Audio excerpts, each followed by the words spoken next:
नमस्कार दोस्तों। महाराष्ट्र में विधानसभा चुनाव के नतीजे 23 नवंबर को आए और इस नतीजे के बाद 10 दिन बीत चुके हैं, लेकिन अब तक मुख्यमंत्री का नाम तय नहीं हो पाया। इतना जरूर कहा जा रहा है कि देवेंद्र फडणवीस मुख्यमंत्री होंगे, लेकिन महायुति गठबंधन के बीच में उठापटक भी जारी है। सियासी मिस्ट्री अभी भी सुलझी नहीं है। गृह मंत्री अमित शाह के साथ बैठक हुई और इसके बाद मुंबई जाते ही कार्यवाहक सीएम एकनाथ शिंदे गांव सतारा चले गए। उसके बाद बीमार पड़ गए। दिल्ली में पवार के साथ बैठक होनी है और ऐसा लग रहा है कि न बैठक में वो जा पा रहे हैं और न शिंदे उनसे मिल भी पा रहे हैं। शिंदे बीमार है। अगर वो सच में बीमार हैं तो इस पर कोई सवाल नहीं, लेकिन अगर राजनीतिक तौर पर बीमार हैं तो सबसे बड़ा सवाल है, क्योंकि महाराष्ट्र की राजनीति में आने वाले किसी भी साल में भूचाल की आशंका से नहीं नकारा जाएगा।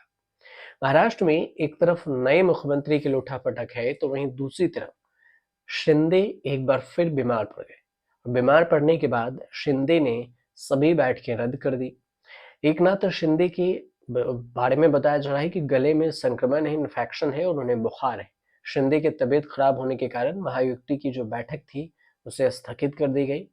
लेकिन यहाँ पर एक चीज और भी फंस रहा है कि ऐसी भी खबरें हैं कि अगर एकनाथ शिंदे सीएम की कुर्सी नहीं मिलती है उन्हें, तो वो कुछ सीटों को लेकर पेच फंस रहा है कि गृह मंत्रालय वो चाहते हैं। शहरी और विकास राजस्व मंत्रालय के बारे में भी चर्चा हुई थी, लेकिन वो गृह मंत्रालय ज्यादा चाहते हैं और इसी मंत्रालय को लेकर अजीत पवार को दिल्ली बुलाया गया। हालांकि चर्चा तो ऐसी भी है कि एकनाथ शिंदे अगर सीएम नहीं बनते तो उनके बेटे श्रीकांत शिंदे डेप्यूटी सीएम बन सकते हैं। लेकिन इस बीच में श्रीकांत शिंदे ने खुद ही एक पोस्ट करके ये सब बातों से क्लियर पर्दा उठा दिया। उन्होंने लिखा कि महागठबंधन सरकार के शपथ ग्रहण समारोह में थोड़ी देरी है, लेकिन इस बारे में बहुत चर्चाएं और अफवाहें हैं। अब उन्होंने ये भी आगे लिखा कि सीएम शिंदे अस्वास्थ्य के कारण 2 दिन के लिए गांव गए थे और इस बीच में मेरे डेप्यूटी सीएम बनने की अफवाह फैलाई गई, जो इस अफवाह में कोई भी सच्चाई नहीं। मेरे डिप्टी सीएम बनने की सभी खबरें निराधार है। शिंदे की तबीयत खराब होने का हवाला देकर बैठकों को रद्द करना महज एक बहाना है, राजनीतिक दबाव की रणनीति है, ये भी एक चर्चा का विषय है। उनकी अनुपस्थिति के चलते महायुति की बैठक में देर हो रही है, जिससे सत्ता में कुर्सी बंटवारे की भी टेंशन है।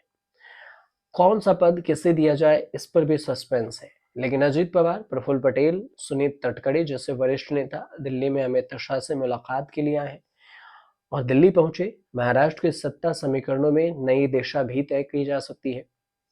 लेकिन बीजेपी ने मुख्यमंत्री शपथ ग्रहण समारोह की तारीख 5 दिसंबर तय की और ये इशारा किया है बीजेपी अपनी रणनीति पर कायम है। लेकिन शिंदे गुट का दावा है कि बिना अंतिम सहमति के कुछ भी तय नहीं होगा। इस घटनाक्रम से ये साफ है कि महाराष्ट्र की राजनीति में कभी और अभी भी कई सारे पेंच सुलझाने बाकी है।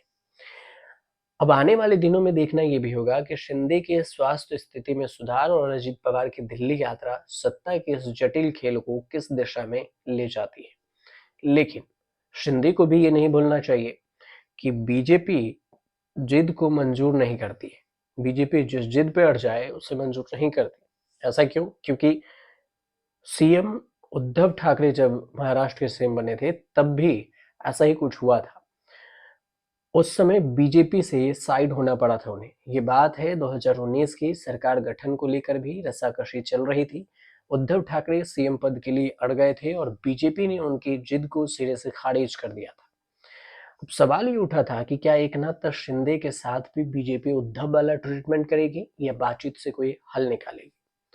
2024 में परिस्थितियां भी बदल चुकी है। शिवसेना भी दो हिस्सों में बढ़ चुकी है और एकनाथ शिंदे गुट और उद्धव ठाकरे गुट। शिंदे के लिए बीजेपी का समर्थन अनिवार्य भी है, लेकिन बीजेपी मुख्यमंत्री पद अपने पास रखना चाह रही है।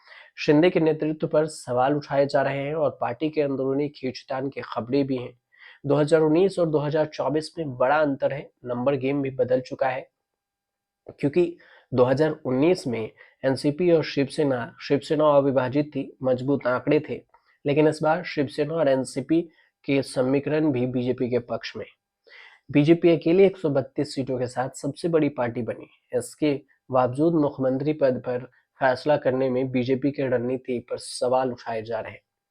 महाराष्ट्र का राजनीतिक घटनाक्रम देश भर की नजरों में है। बीजेपी का हर कदम न केवल राज्य की राजनीति बल्कि राष्ट्रीय राजनीति पर भी असर डालेगा। तो सवाल ये भी है कि क्या बीजेपी अपनी पुरानी शैली अपनाएगी या फिर इस बार कुछ नया करेगी। शिंदे का राजनीतिक भविष्य क्या कुछ होगा, इस पर भी निर्भर करेगा कि राजनीतिक भविष्य की राह शिंदे को लेकर बीजेपी क्या कुछ नया निकालती है। हालांकि 5 दिसंबर को जब शपथ ग्रहण होंगे तो इससे पहले ही सब कुछ गुत्थी सुलझने की ऐसी उम्मीदें हैं। फिलहाल आपको जानकारी अच्छी लगी हो तो चैनल को सब्सक्राइब कीजिएगा, शेयर कीजिएगा और कमेंट भी कीजिएगा।